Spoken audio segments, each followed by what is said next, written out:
सबैलाई जय मसिह। म मुकेश बैजू। आजको स्टुडियो इन्साइट्सको भाग 2 मा म तपाईहरु सबैलाई स्वागत भन्न चाहन्छु। आउनुहोस् आज हामी एउटा महान सत्यबारे विचार गर्नेछौँ। त्यो हो विश्वास। मानव जीवनमा आशा, सपना, सङ्घर्ष, डर सबै हुन्छन्। तर यी सबैभन्दा माथि उठाएर हाम्रो जीवनलाई थाम्ने शक्ति भनेको विश्वास हो। विश्वास नै क्रिस्चियन जीवनको मेरुदण्ड हो।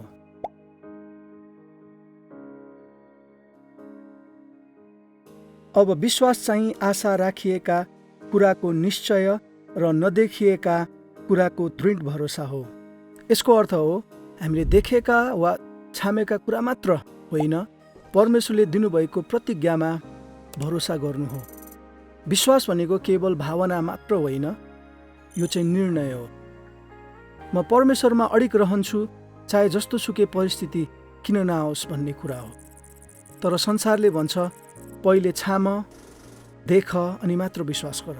तर परमेश्वर भन्नुहुन्छ पहिले विश्वास गर अनि देख्नेछौ। तर साँचो विश्वास भनेको चाहिँ परमेश्वरलाई अन्धो प्रकारले विश्वास गर्ने होइन, तर भरोसापूर्ण समर्पण गर्ने जीवन हो। अनि हिब्रू 11 अध्यायको 6 पदले यसरी भन्दछ, विश्वास बिना परमेश्वरलाई प्रसन्न पार्नु असम्भव छ, किनकि जो परमेश्वरको नजिक आउँछ त्यसले परमेश्वर हुनुहुन्छ र उहाँलाई खोज्नेहरूलाई उहाँले प्रतिफल दिनुहुन्छ भन्ने पक्का विश्वास गर्नुपर्छ। यसको अर्थ भनेको चाहिँ हाम्रो प्रार्थना, हाम्रो सेवा, हाम्रो गीत, हाम्रो प्रवचन सबै कुरा निरर्थक हुन्छ यदि हामीमा त्यो प्रकारको विश्वास छैन भने। अनि बाइबलबाट एउटा हामी उदाहरण हेरौँ अब्राहमको। परमेश्वरले अब्राहमलाई एउटा कुरा भन्नुभयो, जुन कुरा हो तिम्रो सन्तान तारा जस्तै हुनेछन्। अनि त्यो अवस्थामा अब्राहमको उमेर 75 वर्ष भइसकेको थियो।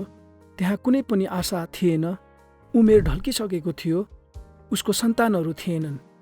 तर परमेश्वरले त्यो अवस्थामा पनि एउटा बाचा चाहिँ अब्राहमसँग बाँधेको हामीले देख्दछौँ। अनि परमेश्वरले भन्नुभएको कुरामा विश्वास गरे अब्राहमले, दृढ भएर बसे। अनि परमेश्वरको प्रतिज्ञा पुरा भयो र अब्राहमले 100 वर्षको उमेरमा सन्तान जन्माए। अनि तिनको सन्तान बढेर ठुलो सङ्ख्या भयो। अनि साँच्चै नै अब्राहमको जस्तो विश्वास, अब्राहमको जस्तो भरोसा हाम्रो विश्वासी जीवनमा हुनुपर्दछ।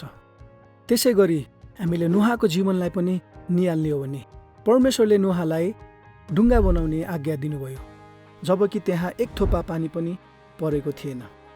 परमेश्वरले दिनुभएको आज्ञा अनुसार नोहाले विश्वास साथ ढुङ्गा बनाए। मानिसहरूले नोहाको खिल्ली उडाए, परमेश्वरमाथि उसले विश्वास गर्यो। अनि जब 40 दिन 40 रात पानी पर्ने समय आयो, त्यतिखेर सबै कुराहरू नष्ट भएका छन्। तर नोहाको दृढ विश्वासको कारणले नोहा र उसको परिवार चाहिँ त्यहाँ बाँचेको हामी देख्दछौँ। अनि दाउदको विश्वासले गोलियतलाई हराएको कुराहरू हामीले बाइबलमा पाउन सक्छौँ। यी सबै उदाहरणहरूद्वारा के स्पष्ट हुन्छ भने विश्वास नै असम्भवलाई सम्भव गराउने शक्ति हो।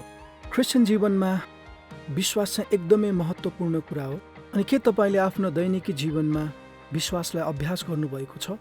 यदि छ भने तपाईँले कसरी गर्नुभएको छ?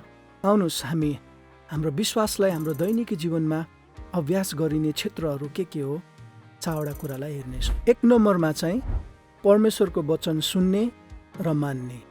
रोमी 10को 17 पदले यसरी भन्छ, जे सुनिएको छ त्यसैबाट विश्वास आउँछ र जे सुनिन्छ त्यो ख्रीष्टको प्रचारबाट आउँछ। अनि यो वचनले चाहिँ के भन्छ भने विश्वास भनेको चाहिँ सुनाइबाट आउँछ, अनि त्यो सुनाइ भनेको चाहिँ परमेश्वरको वचन हो। जब तपाईँ वचन पढ्नुहुन्छ, जब तपाईँ वचनलाई मनन गर्नुहुन्छ र त्यहाँ लेखिएको कुरा तपाईँले दिनदिनै अभ्यास गर्नुहुन्छ, परमेश्वरको वचन क्रियाशील छ। त्यसैले त्यो वचनले तपाईँको हृदयमा काम गर्छ, तपाईँको दिमागमा काम गर्छ, तपाईँले सोच्ने कुराहरूमा काम गर्छ। अनि वचन पढ्नु भनेको चाहिँ एकदमै महत्त्वपूर्ण कुरा हो। अनि जब तपाईँले परमेश्वरको वचन सुन्ने बानी बसाल्नुहुन्छ, तपाईँ त्यसको उत्कट इच्छा गर्नुहुन्छ, अनि त्यो सुनेबाट चाहिँ तपाईँले विश्वास गर्न थाल्नुहुन्छ। किनभने परमेश्वरको वचन सत्य छ, उहाँको वचन जीवित छ। त्यसैले परमेश्वरको वचन सुन्नु पनि एकदमै महत्त्वपूर्ण कुरा हो। दोस्रो नम्बरमा चाहिँ प्रार्थना गर्ने। प्रार्थना भनेको चाहिँ विश्वासको एकदमै महत्त्वपूर्ण अभ्यास हो। हामीले हाम्रो प्रार्थनामा प्रभुको अगाडि हाम्रो समस्याहरू, हाम्रो दुःखहरू, हाम्रो पीडाहरू र हामीलाई चाहिने कुराहरू उहाँको सामुन्ने राख्दछौँ।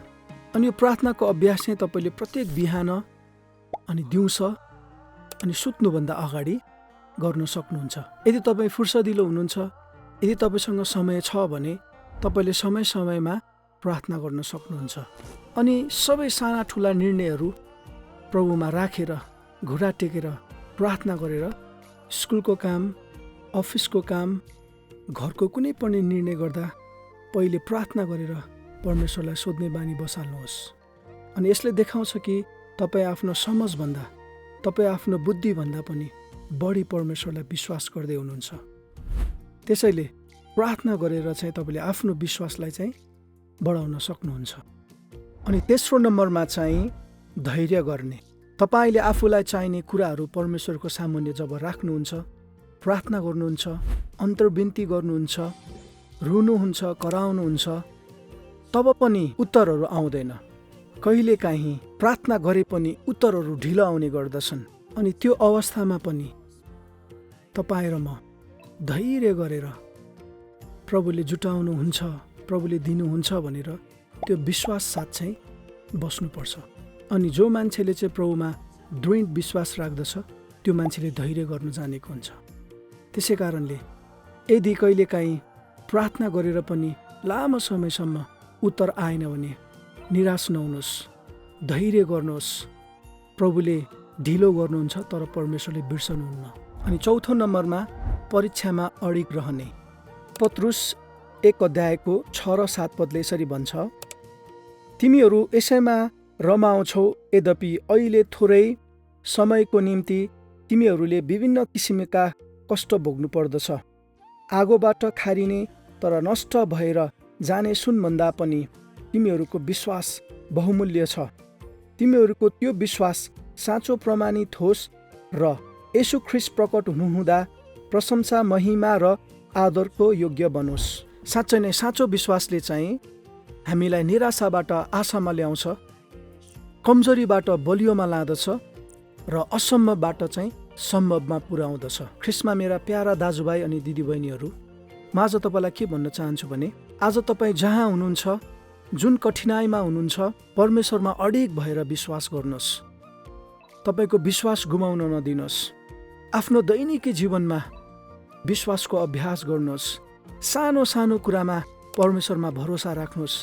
त्यसैले म अन्तिममा तपाईँहरू सबैलाई के भन्न चाहन्छु भने जीवनमा हरेक दिन तपाईँ अडिग भएर विश्वासमा हिँड्नुहोस्, दृश्यमा होइन।